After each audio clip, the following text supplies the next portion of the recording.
বাংলায় তৃণমূলের দল বদলের রাজনীতি। বিজেপির একাধিক গ্রাম পঞ্চায়েত দখল করছে তৃণমূল। দল বদল করিয়ে কি পঞ্চায়েত দখলের চেষ্টা করছে শাসক? বাংলায় কি বিরোধী শূন্য রাজনীতি চায় তৃণমূল? এই প্রশ্ন এখন জোরালো হচ্ছে, কারণ যেভাবে লোকসভা ভোটের ফলাফলের পর থেকেই একের পর এক বিজেপি গ্রাম পঞ্চায়েত দখল করছে শাসক, আর ভোট শেষ হতেই বিরোধী পঞ্চায়েত দখলে রীতিমতো হিড়িক পড়ে গিয়েছে শাসকের।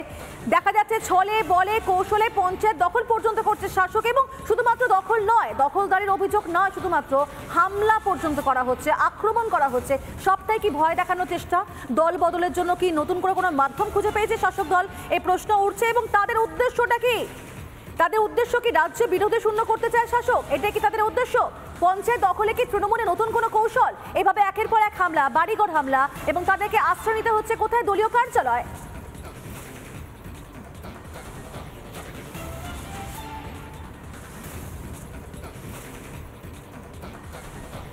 যে খবর বলছিলাম আপনাদেরকে, সেখানে কোচবিহারিতে ছবি দেখা গিয়েছিল, একই সঙ্গে বীরভূমের সিউড়িতে সেই একই ব্যাপার, কারণ সেখানেও রীতিমতো দল ভাঙানোর খেলা চলছে তৃণমূলের।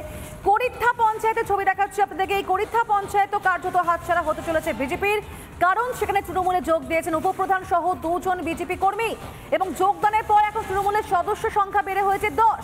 লোকসভা ভোটের ফল ঘোষণা হতে হতে বীরভূমেও দেখা যাচ্ছে একই ছবি। সেখানেও তৃণমূল নেতৃত্বের নজরে এবার বিরোধীদের দখলে থাকা পঞ্চায়েত।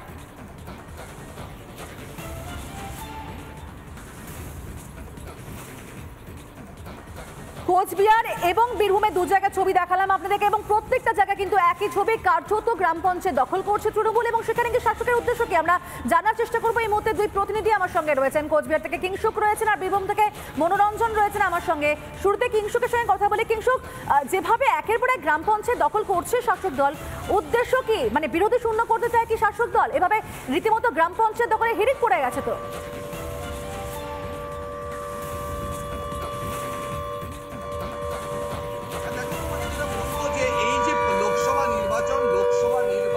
শেষ হতে গ্রাম পঞ্চায়েত দখলের একটি নতুন কোনো পন্থা, নাকি বিরোধীরা এখানে রাজনীতি করতে পারবে না, বিরোধী শূন্য করবে, যে কথা তুমি বলছিলে একদমই তাই।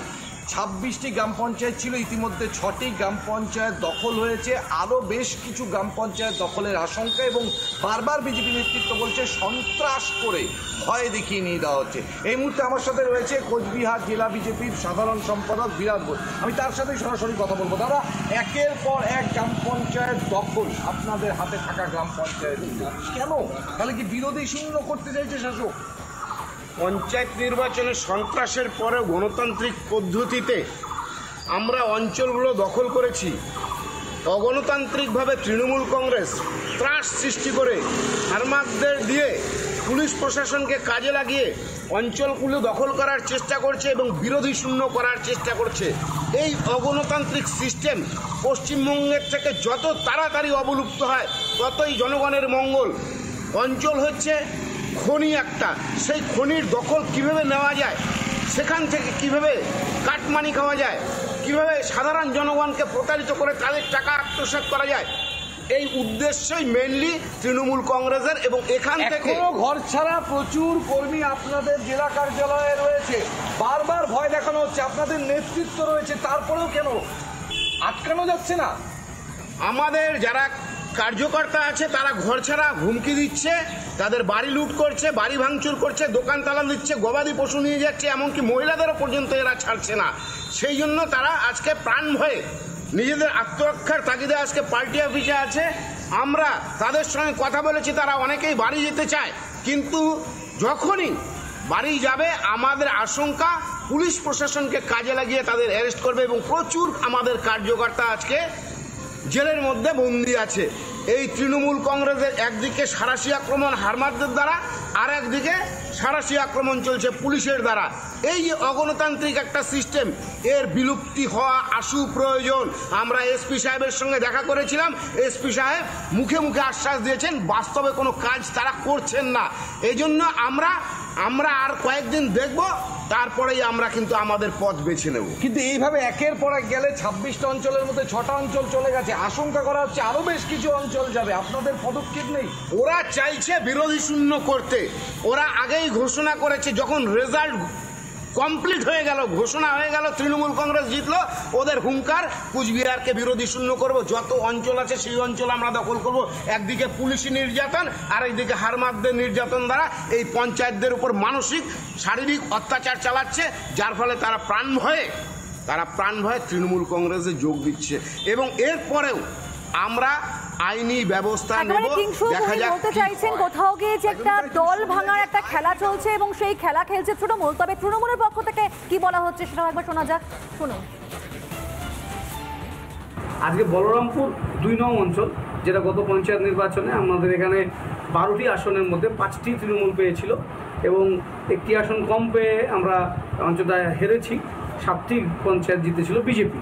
এখানে আজকে 5 জন গ্রাম পঞ্চায়েত মেম্বার, তারা গ্রাম পঞ্চায়েতের প্রধান সহ প্রধান আরতি বর্মন, পঞ্চায়েত সদস্য কৃষ্ণ বর্মন, রঞ্জিত বর্মন, প্রমীলা দাস, বিনা মল্লিক, এনারা গ্রাম পঞ্চায়েত মেম্বার, এবং এর সাথে উত্তম বর্মন অঞ্চল বিজেপির কনভেনার এবং দীপঙ্কর দাস মণ্ডলের ট্রেজারার, তারা ভারতীয় জনতা পার্টি ছেড়ে তৃণমূল কংগ্রেসে যোগদান করছেন। আমরা পরিষ্কার শুনলাম যে কারা কারা জয়েন করলেন তৃণমূলে, সেই কথাটাই সেখানে বলছিলেন তৃণমূল নেতৃত্ব। এই খবরের দিকে তো নজর আমরা রাখছিলাম, কোচবিহারের ছবি জানাচ্ছিলাম আপনাদেরকে, ব্যাপারটা পুরোপুরি পরিষ্কার হলো আপনাদের কাছে। কিন্তু তুমি থাকো আমাদের সঙ্গে, ঠিক এই জায়গা থেকে এবার মনোরঞ্জনের কাছে যাবো, কেন মনোরঞ্জন যেখানে রয়েছে অর্থাৎ সেই করিত্তা অঞ্চলে, সেখানেও কিন্তু একই খবর পাওয়া যাচ্ছে, আবারও দল বদলে রীতিমতো দল ভাঙানোর চেষ্টা চলছে, একই অভিযোগ সেখানেও। মনোরঞ্জন, কি খবর সেখানকার? হ্যাঁ দেখো, একদমই তাই। কারণ পঞ্চায়েত নির্বাচনে বেশ কয়েকটি পঞ্চায়েত কিন্তু বিজেপি যেমন দখল করেছে তেমনি জোটের ওকে রয়েছে। আর এই জায়গা থেকে লোকসভা নির্বাচনে ফল ঘোষণা হতেই কিন্তু সিউড়ি 1 নম্বর ব্লকের করিদ্ধা পঞ্চায়েত, যেটা প্রেস্টিজ ইস্যু ছিল তৃণমূলের বিধায়ক তথা তৃণমূলের জেলা কোর কমিটির আহ্বায়ক বিকাশ রায়চৌধুরীর কাছে, এই পঞ্চায়েত হাতছাড়া হয়েছিল এবং সেই পঞ্চায়েত কিন্তু ফল ঘোষণা হতেই কার্যত উপপ্রধান এবং আরেকজন সদস্যকে নিজেদের দলে টেনে নিয়ে সংখ্যাগরিষ্ঠতা প্রমাণ করার চেষ্টা করছে মরিয়া তৃণমূল কংগ্রেস। আমার সাথে রয়েছেন বিজেপির জেলা সহ সভাপতি দীপক দাস। দীপকবাবু, কি বলবেন এই যে বিরোধীদের যে পঞ্চায়েত, সেই পঞ্চায়েতকে ইতিমধ্যেই এই সদস্যদের ভাঙিয়ে নেওয়ার চেষ্টা? দেখুন, এইটা তো সেই ধারাবাহিক ট্র্যাডিশন, সেই ট্র্যাডিশন অনুযায়ী তৃণমূলের যেটা একমাত্র পন্থা, সন্ত্রাস সৃষ্টি করে বিরোধী শূন্য করার একই পন্থা। আবার লোকসভা রেজাল্ট বেরোনোর পর তারা আমাদের করিদ্ধা গ্রাম পঞ্চায়েতের 2 জন মেম্বারকে কোথায় নিয়ে গিয়ে বিকাশ রায়চৌধুরীর নেতৃত্বে পতাকা ধরিয়েছে। এটা সম্পূর্ণ অগণতান্ত্রিক, ইলিগ্যাল। কারণ এইভাবে পতাকা ধরিয়ে দলবদল করা যায় না। যে কোনো জনপ্রতিনিধির ক্ষেত্রে যদি দলবদল করাতে হয় তাহলে দলবদলের সঙ্গে তার কনসার্ন অথরিটি যিনি আছেন তাকে চিঠি দিয়ে জানাতে হয়। সেরকম কিছুই জানায়নি। এরকম একটা ভয় সন্ত্রাসের বাতাবরণ সৃষ্টি করছে। আলটিমেটলি লাভ কিছু হবে না।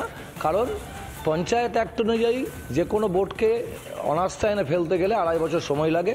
সে 2.5 বছর আসতে এখনও 1.5 বছর বাকি। তো 1.5 বছর আমাদেরকেই মোকাবেলা করতে হবে। দেখা যাক কি করা যায়। তবে ওদের যে ধারাবাহিকতা, সে ধারাবাহিকতা বজায় রেখেছে। মানুষের বিরুদ্ধে কিন্তু প্রতিবাদ করবে। কারণ যদি ক্ষমতায় থাকে সেখানে আবার রি-ইলেকশন করুক, আমরা আবার ওখানে জিতব। কিন্তু কার্ড মানি, বিভিন্ন পঞ্চায়েতের মাধ্যমে যে কার্ড মানি কালেকশন এখানকার লোকাল এমএলএর, সে কালেকশানটা কম আছে বাড়াবার জন্যে বিভিন্ন পঞ্চায়েতে তার হস্তক্ষেপ, এবং এটার বিরুদ্ধে আমরা তীব্র ধিক্কার জানাচ্ছি। এবং আমরা জানি করিদ্দার মানুষ গত লোকসভা ভোটেও প্রায় 3,500 ভোটে লিড দিয়েছে আমাদেরকে। এখানে কিছু করেই কোনো লাভ হবে না। একটা ঘৃণ্য প্রচেষ্টা ছাড়া আর কিচ্ছু নয়। আরও যে পঞ্চায়েতগুলো বজায় রাখছে, দল ভাঙা নতুন খেলা খেলছে, এমনকি তিনি বলতে চাইলেন। ধন্যবাদ।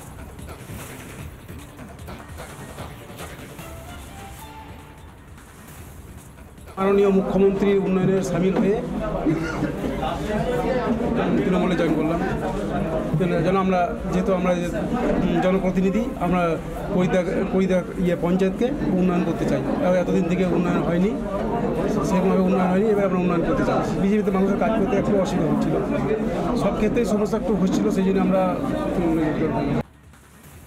আমাদের করিদ্ধা অঞ্চলের উপপ্রধান সঞ্জীব বাগদি সে লিখিত একটা তৃণমূল কংগ্রেসে যোগদানের জন্যে একটা আমাদের কাছে দরখাস্ত করেছে। আজকে নেতৃত্বের সঙ্গে আলোচনা করে সিদ্ধান্ত নিয়েছি ওদেরকে তৃণমূল কংগ্রেসে যোগদান করার আজকের দিনটা ঠিক করেছি। বরুণ অঙ্কুর সেও আমাদের দরখাস্ত করেছে এবং তার দরখাস্তের পরিপ্রেক্ষিতে আজকে তাদের তৃণমূল কংগ্রেসে আমরা যোগদান করার এই জায়গায় আমরা ব্যবস্থা করেছি। হরিদ্রা অঞ্চলে আমাদের 10 জন মেম্বার হলো আর ওদের হলো 7 জন। তার মানে হরিদ্রা অঞ্চল আজ থেকে তৃণমূল কংগ্রেস পরিচালিত হবে।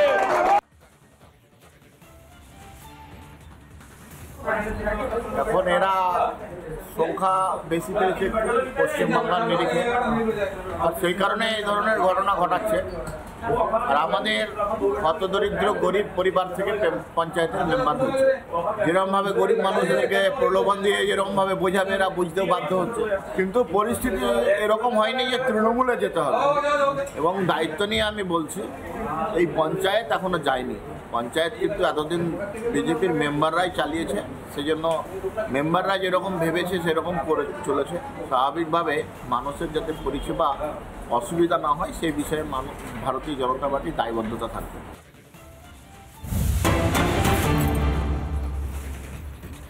ভোট মিটতে দিকে দিকে আক্রান্ত হচ্ছেন বিরোধীরা।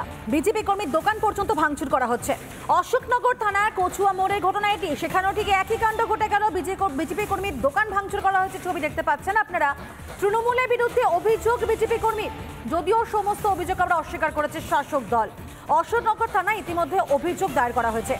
রাতের অন্ধকারে বিজেপি কর্মীর দোকান ভাঙচুর করা হয়েছে এবং যে অভিযোগ তারা করছেন তৃণমূলের বিরুদ্ধে, যদিও তৃণমূলের তরফ থেকে সমস্ত অভিযোগ অস্বীকার করা হয়েছে। তবে এই নতুন ছবি নয়, যবে থেকে লোকসভা ভোটের নির্বাচনে একেবারে দিনক্ষণ ঘোষণা হয়েছে, তারপরে ফলাফল, ভোট সবকিছু হওয়ার পরে কিন্তু একই ঘটনা বারবার পুনরাবৃত্তি ঘটছে। 4 তারিখে লোকসভার রেজাল্ট বেরোনোর পরে আপনারা দেখেছেন যত এই অঞ্চলে যত পৌরসভা আছে প্রত্যেকটা পৌরসভায় ভারতীয় জনতা পার্টির দখলে। তো সেই ক্ষেত্রে অশোকনগর পৌরসভায় ভারতীয় জনতা পার্টি খুব ভালো রেজাল্ট করে। তো সেই ক্ষেত্রে আমাদের যেই দিদির দোকান ভাঙচুর করা হয়েছে তার দোকানটা 5 নম্বর ওয়ার্ডে, তো সেখানেও ওয়ার্ডেও বিজেপি লিড দিয়েছে, তার বুথেও কিন্তু বিজেপি লিড দিয়েছে তো সেই ক্ষেত্রে সেই সম্বলটুকু নষ্ট করে দিয়েছে। মাননীয় মুখ্যমন্ত্রী একজন মহিলা মুখ্যমন্ত্রী হওয়ার পরেও কীভাবে একজন মহিলার প্রতি নির্মম অত্যাচার হওয়ার পরেও তিনি চুপচাপ থাকতে পারে, এটাই হচ্ছে আমাদের দুঃখ। তো আমরা চাই যাতে এই ভোট পরবর্তী হিংসা এরকম না হোক, মানুষের রুজিরুটি নিয়ে যেন খেলা করা না হোক। অভিযোগ যারা করার তার অভিযোগ করবেই, কিন্তু এই অভিযোগের কোনো নির্দিষ্ট কোনো সূত্র নেই যে সূত্রতে বলা যায় যে তৃণমূল করেছে। তৃণমূল কাজ করে না, আমরা তৃণমূলের এই কাজ সমর্থন করি না। আমরা আমাদের দলের সমস্ত কর্মীকে বলেছি পরিষ্কার যে কোথাও কোনো গণ্ডগোল করা যাবে না বা কারোর প্রতি হামলা করা যাবে না, এবং আমাদের কর্মীরা আমাদের কন্ট্রোলে আছে। সুতরাং এটা বিজেপির নিজস্ব গোষ্ঠীগন্ধের ব্যাপার, বা নিজেদের গণ্ডগোল পাকাচ্ছে, ফলে আমরা এর মধ্যে থাকি না। আমাদের নাম যদি দিয়ে থাকে তাহলে ভুল দিয়েছে। পরবর্তী ভোটের রেজাল্টের দিন থেকে আমার দোকান ভাঙচুর করছে। ভোটের দিন রাত্রিবেলা, যেদিন রেজাল্ট বেরোলো সেদিন রাত্রিবেলার থেকেই আমার দোকান ভাঙচুর করেছে। আবার কালকে রাত্রিবেলা করেছে। আর এটা করছে তৃণমূলের লোকেরাই। তৃণমূলের লোকেরা করে আবার ফ্ল্যাগও লাগিয়ে দিচ্ছে ওদের। আপনারাও তো দেখেছেন যে ফ্ল্যাগ লাগানো আছে যে দোকানে। এর আগের দিন করেছে, আমরা খুলে দিয়েছি বলে, আবার কিনা কালকে ভেঙে চুড়ে আবার কালকে পতাকা লাগিয়ে দিয়েছে। তৃণমূলের লোকেরা এগুলো করছে।